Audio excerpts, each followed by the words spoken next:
প্রিয় দর্শক বন্ধুরা, এই মুহূর্তে আপার প্রাইমারি থেকে অত্যন্ত গুরুত্বপূর্ণ কিছু খবর আপডেট উঠে আসছে। আপার প্রাইমারির কাউন্সেলিং প্রক্রিয়া কার্যত শুরু হয়েই গেল এবং প্রার্থীরাও কিন্তু আপ্লুত। প্রার্থীদের ভিড় চোখে পড়ার মতো, পাশাপাশি চোখে পড়ার মতো বিষয় হচ্ছে তাদের উচ্ছ্বাস। যোগ্য বঞ্চিত হয়েও দীর্ঘ 9 বছরের বেশি সময় ধরে তারা এই নিয়োগ প্রক্রিয়ার জটে কিন্তু আটকে ছিলেন। এবার ধাপে ধাপে সেই জট ছাড়ছে এবং নিয়োগ প্রক্রিয়ার দিকে কিন্তু এগোচ্ছে। আজ শুরু হলো প্রথম দফার কাউন্সেলিং প্রক্রিয়া। এ বিষয়ে উঠে আসছে একাধিক তথ্য। পাশাপাশি পশ্চিমবঙ্গ আপার প্রাইমারি চাকরি প্রার্থী মঞ্চের তরফ থেকে বেশ কিছু নজিরবিহীন পদক্ষেপও গ্রহণ করে ফেলা হয়েছে এবং এ বিষয়ে কিন্তু অত্যন্ত গুরুত্বপূর্ণ কিছু খবর উঠে আসছে। কমিশনের তরফ থেকে বেশ কিছু নয়া উদ্যোগ গ্রহণ করা হয়েছে, যা একেবারেই অভিনব এবং চমকপ্রদ বলেই মনে করা হচ্ছে। প্রার্থীরা যথেষ্ট পরিমাণে উচ্ছ্বাস ব্যক্ত করছেন তাদের এই কাউন্সেলিং প্রক্রিয়ার মধ্যে দিয়ে যাওয়ার প্রাক মুহূর্তেই।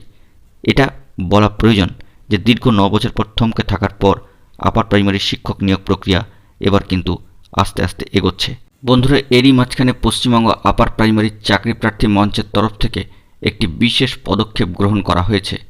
শিক্ষক নিয়োগে মেধা তালিকা অন্তর্ভুক্ত যোগ্য প্রার্থীদের কাউন্সেলিং পর্বে এবারে সহায়তা কেন্দ্র বা হেল্প ডেস্ক কিন্তু খুলে ফেলেছে পশ্চিমবঙ্গ আপার প্রাইমারি চাকরি প্রার্থী মঞ্চ। তারা সর্বদাই প্রথম থেকে একটি ঘোষণা দিয়ে এসেছিল যে একেবারে শেষ ওয়েটিং পর্যন্ত প্রার্থীদের স্কুলে পাঠানোর লড়াইয়ে তারা নেমেছেন এবং যোগ্য বঞ্চিত সমস্ত প্রার্থীদেরকে তারা স্কুলে পাঠাবেন, পাশে থাকবেন। সেই বার্তাই তারা বহন করছেন এবং সেই বার্তাই তারা বারবার দিয়ে চলেছেন। কথা দিয়েছেন, কথা রাখছেন। একেবারে এই গুরুত্বপূর্ণ এবং ইম্পর্ট্যান্ট দিনগুলিতে তারা প্রথম দিনের কাউন্সেলিং পর্বের শুরুতেই কিন্তু এই বিশেষ সহায়তা কেন্দ্র স্থাপন করেছেন। বলা যেতে পারে এটি একটি অভিনব পদক্ষেপ। প্রথম দিন থেকে লড়াইয়ে তারা ছিলেন, শেষ পর্যন্ত লড়াইয়ে থাকবেন, এরকমই বার্তা বহন করছেন এবং সহায়তার জন্য সহায়তা কেন্দ্র কিন্তু তারা স্থাপন করেছেন। পাশাপাশি উঠে আসছে আরও গুরুত্বপূর্ণ খবর যে আজকে থেকেই এই কাউন্সেলিং প্রক্রিয়া শুরু হয়ে গেল। সল্টলেকের করুণাময়ী স্কুল সার্ভিস কমিশনের নতুন ভবনে সকাল 9টা থেকে কাউন্সেলিং পর্ব শুরু হওয়ার কথা।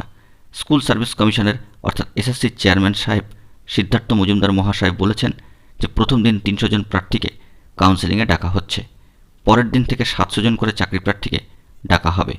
স্কুল সার্ভিস কমিশন সূত্রে জানা গিয়েছে যে প্রার্থীদের প্রথমে কমিশনের অফিসের বাইরে লাইন দিয়ে দাঁড়াতে হবে। লাইনে দাঁড়ানো সমস্ত প্রার্থীকে একে একে অফিসে বসানো হবে। সেখান থেকে তাদের ওয়েটিং রুমে নিয়ে আসা হবে। এরপরে প্রার্থীদের নথি যাচাইয়ের জন্য ভেরিফিকেশন টেবিলে ডাকা হবে। বেশ কটি ঘরে অনেকগুলি ভেরিফিকেশন টেবিল থাকবে। ভেরিফিকেশন পর্ব মিটে গেলেই প্রার্থীরা কাউন্সেলিংয়ের জন্য ওয়েটিং রুমে যাবেন।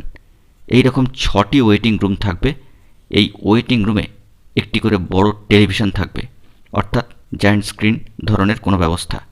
সেই টেলিভিশনের পর্দায় কোন স্কুলে কত শূন্যপদ রয়েছে তা দেখানো হবে। কাউন্সেলিং চলতে চলতে স্কুলের শূন্যপদ সংক্রান্ত তথ্য টিভির পর্দায় ফুটে উঠবে। এই সব তথ্য দেখে প্রার্থী কোন স্কুলের জন্য আবেদন করা যায় তা জানতেই পারবেন। এই ওয়েটিং রুম থেকে প্রার্থীদের মূল কাউন্সেলিং ঘরে যেতে হবে।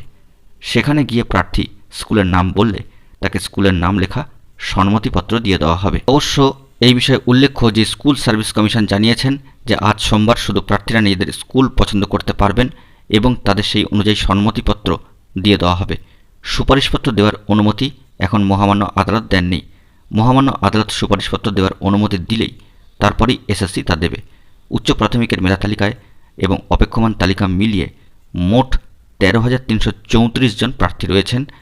মেধা তালিকায় অন্তর্ভুক্ত রয়েছেন 9,000-এর মতো প্রার্থী, যাদের কাউন্সেলিং পর্ব আজ থেকে শুরু হতে চলেছে। অত্যন্ত গুরুত্বপূর্ণ একটি খবর আপডেট উঠে আসলো। এক কথায় পশ্চিমবঙ্গ আপার প্রাইমারি চাকরি প্রার্থী মঞ্চ পাশাপাশি কমিশন এই জোড়া উদ্যোগে এবার কিন্তু সফলতা পেতে চলেছে আপার প্রাইমারি শিক্ষক নিয়োগ প্রক্রিয়া। পরবর্তী ক্ষেত্রে কী খবর উঠে আসে সেই দিকে আমাদের চোখ থাকবে। অবশ্যই চ্যানেলটিকে সাবস্ক্রাইব করে নিয়ে সঙ্গে থাকবেন। বন্ধুরা, এখন এই পর্যন্তই। ধন্যবাদ।